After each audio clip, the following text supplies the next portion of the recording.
We started with a team of 5 in 2012. We are in 2025 with close to 800 people team. We always focus on deeper expertise, amazing experience, and definitely growth and numbers are in our daily tracker. But that's not what we ask the team to work upon. We are fortunate enough to work with a lot of agencies across the globe. That gives us an amazing landscape to constantly learn from thought leaders across the globe. I'll only take an example of the QBR approach we have taken, right? We work with a brand called ScreenDollar. We have them as a client from 4 years now. And when they started, entire thing was very different. And when we see the journey of 4 years, things has evolved so much. What has helped us is this QBR, these regular checkpoints. So QBR also helps us to make sure that we are going on a quarterly review meetings. We are committing certain success, certain results, certain metrics. Next quarter, we're gonna go again to those meetings and we need to be answerable about those metrics, what we have committed.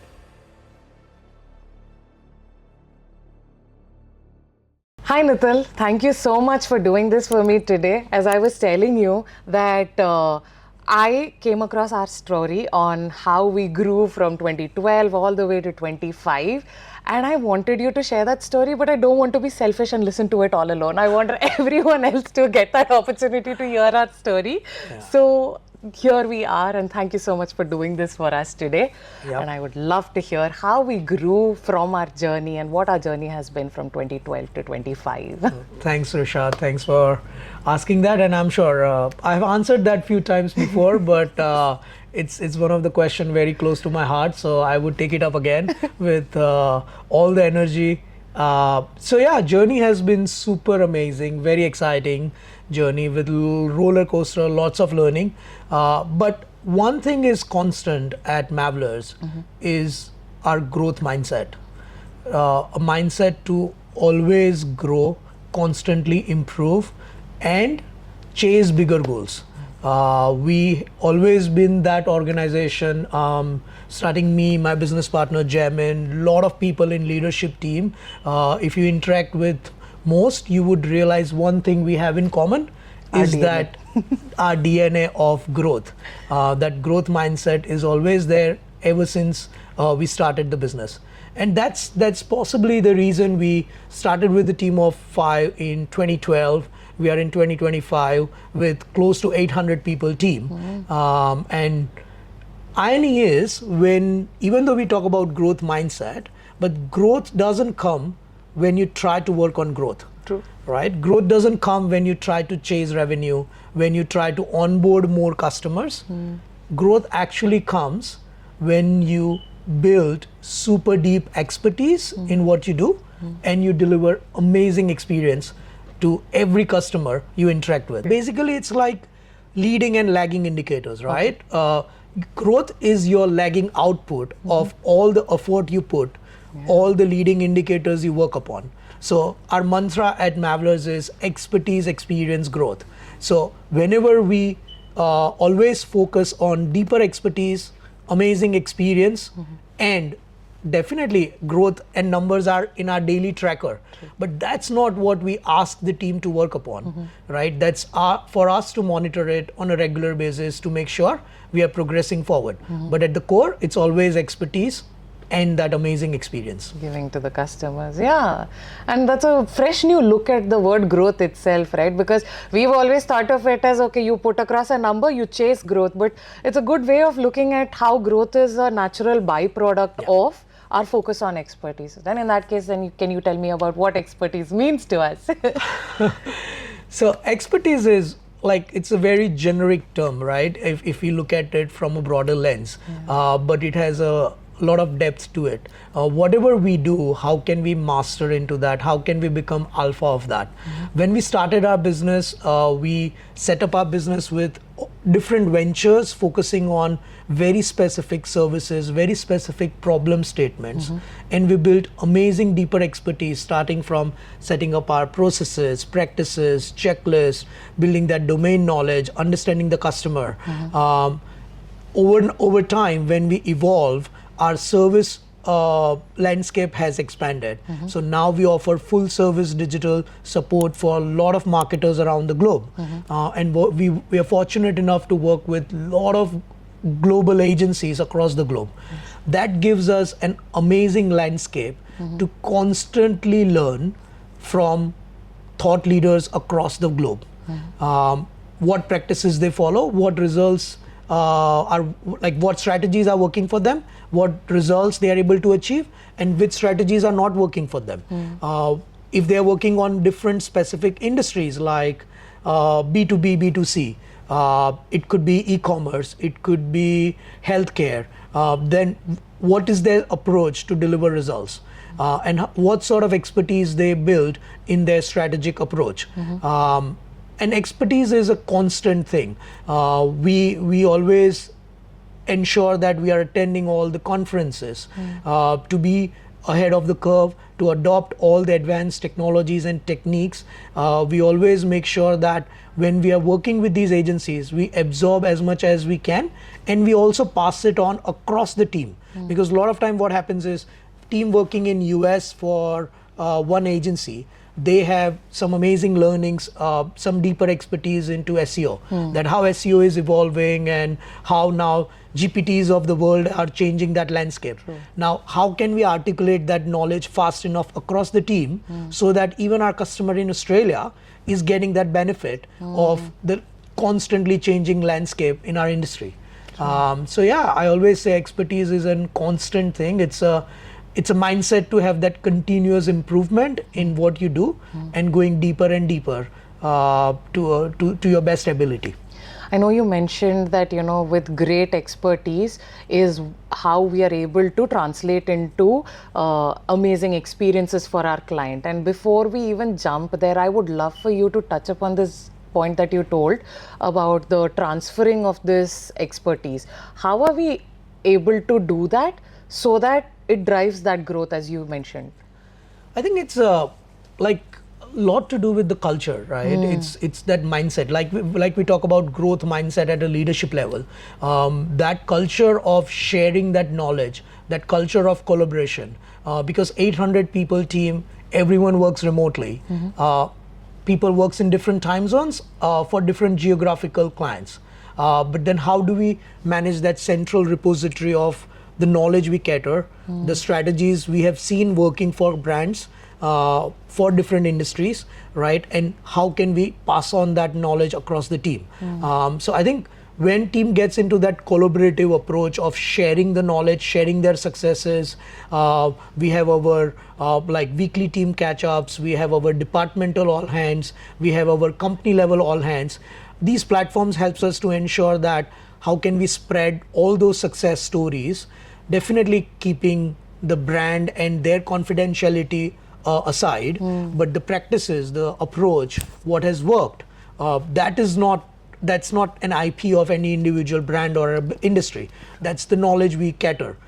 So we spread that around so that even someone working in one particular geo, one particular time zone is also aware and across of what's happening across the world, at least for the brands we are interacting with, at least for all the agencies we are working with. It's a very, it's a great lens to use when it comes to that adaptability factor. And maybe that is at the heart of our business, our customer centricity, that ethos. I would love for you to talk a little more on that customer centricity aspect of it.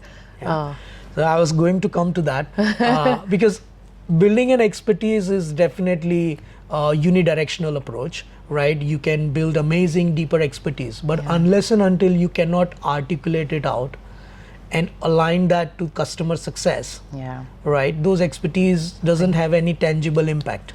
So customer centricity is at our core, and I would love to define that, how we approach that. So for us, understanding any customer entering our ecosystem is not about just understanding who they are, what they do. It's about, we go deep understanding their persona, their role as an individual, what are their success factors looks like, and what are their success factor in their role, and what are the success factor for that brand.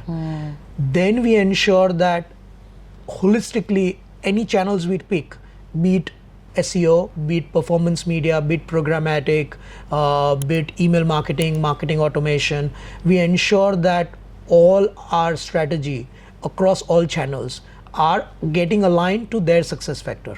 Mapping of our strategies, matching to their success factor is very crucial. Otherwise, we may have built an amazing, deeper expertise, but if our actions are not getting aligned to their success, then it's not gonna work. So that sits at our core. And it's not a one-time exercise, right? When we onboard any customer, we go through a deeper brainstorming session of understanding their business, aligning our strategies and aligning our actions and campaigns to their success factors. But then that's a quarterly exercise for us. So we are in a practice of doing we call it QBR, quarterly business review meetings. And what's this QBRs are, once in a quarter, we go again in a deeper conversation with customers to ensure whatever we have done in last quarter, was all those activities and strategies has yield results or not? Was that aligned to their success factors and their business goals or not? And if it is not, that QBR gives us a platform to ensure, do that deeper introspection and understand and realize what has worked for us and what hasn't worked and which areas we need to improve upon. This also gives a platform to the customer that a lot of time, possibly the success factors they have defined or the direction they have articulated to us at the beginning of the campaign is not static. We all live in a dynamic world, so it keeps changing. So this QBR also gives a platform for us to re-verify that are their success factors same as what we discuss? Are their business goals same as what we discuss? And that reassurance that, okay, whatever strategy we are gonna move forward next quarter has to be aligned again with their success factors. So experience is, in early days, we used to say like, okay, let's deliver amazing experience, let's deliver amazing experience, wow factor, right? But in very early days of the business, we didn't have a clue. There was a intention, but the how was not clear. But when we started taking this approach of keeping customer at center, keeping their success and their goals at center, and ensuring all our activities, campaigns and strategies are aligned to that and actually contributing to that, that's where we actually started able to achieve results and give impact. So yeah, deeper expertise, unidirectional, it's not gonna work, but deeper expertise, keeping customer centricity at center would help us to deliver amazing experience, and then growth is the byproduct. Thank you so much for walking me through that journey. And just to make things tangible, I'm actually known this entire 2-3 videos we shot with the team, and everywhere I'm like, can you give me some example? Can you give me some example? So now I'm going to ask you the same thing. Can you give me an example of how this proactive touch, like QBR is one thing that you said. Is there anything else that you would like to talk about which contributes to that wow experience that we deliver to the client? No, I think it's constantly evaluating what we are doing and how it is getting aligned. I'll only take an example of the QBR approach we have taken, right? We work with a brand called ScreenDollar. What they do is they, you go to movies and in between your movies, you see those ads, right? ScreenDollar is a brand which advertise in US theaters in between movies, and they have rights for those ad slots. We have them as a client from 4 years now, and when they started, the objective was different, our approach strategy was different, the way we were trying to solve their problem, the way we were trying to achieve their goals, entire thing was very different. And when we see the journey of 4 years, things has evolved so much. And now if we look back, if we would not have evolved, let's say if we would have assumed that this approach, this strategy, this channels is gonna give them results, possibly we would have not retained that customer or grown that customer. But what has helped us is this QBR, these regular checkpoints. It's actually not always for the customer. It's equally important to keep ourselves and our team give that chase, because a lot of time it's like, okay, customer has those goals, but how we can make ourselves accountable. So QBR also helps us to make sure that we are going on a quarterly review meetings, we are committing certain success, certain results, certain metrics. Next quarter we're gonna go again to those meetings and we need to be answerable about those metrics what we have committed. Yeah. So I think it's a two-way sword, but it works in our favor. Definitely. For customer, it's a success, it's win. We stay aligned, we stay focused, and they see constant improvement quarter over quarter. And for us, it is growth, Yes, which happens. But I think even the point where, you know, coming from the team perspective, wherever you are in close connect with almost all of our clients, a lot of our clients at least, right? And to the point where we've started a marketing insider series because of the questions that you've been hearing from them, because of the problems that they have been facing.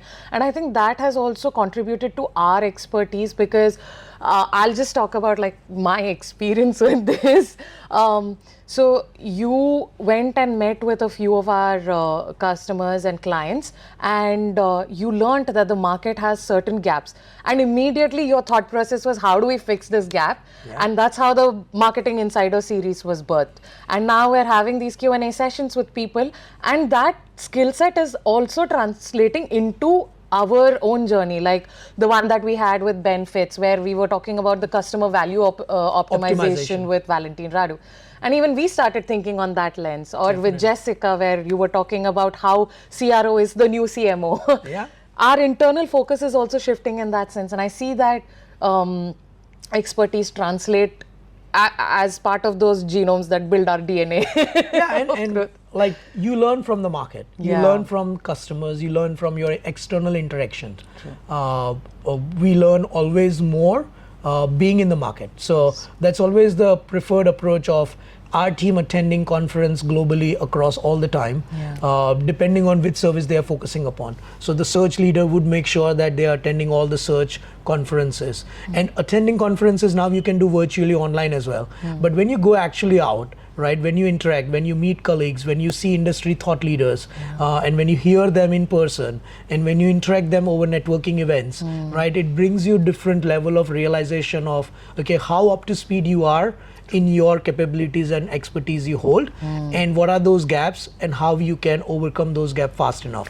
So I think customer interaction and being in the market is crucial, especially when we are serving global customers and global brands around the world. So I think, that's throughout all these years, that's one thing which has been helping us big time. Thank you so much, Nital. I'm not going to take too much of your time, but thank you so much for sharing that story with us and that insight into our mantra, as you called it, of expertise, experience, and growth. And great to share that, and always very passionate about expertise, experience, growth. Yes. And with my team, I always say we talk about expertise, we talk about experience. Growth is just a byproduct. Thanks everyone. Thank you. Thank you, Risha.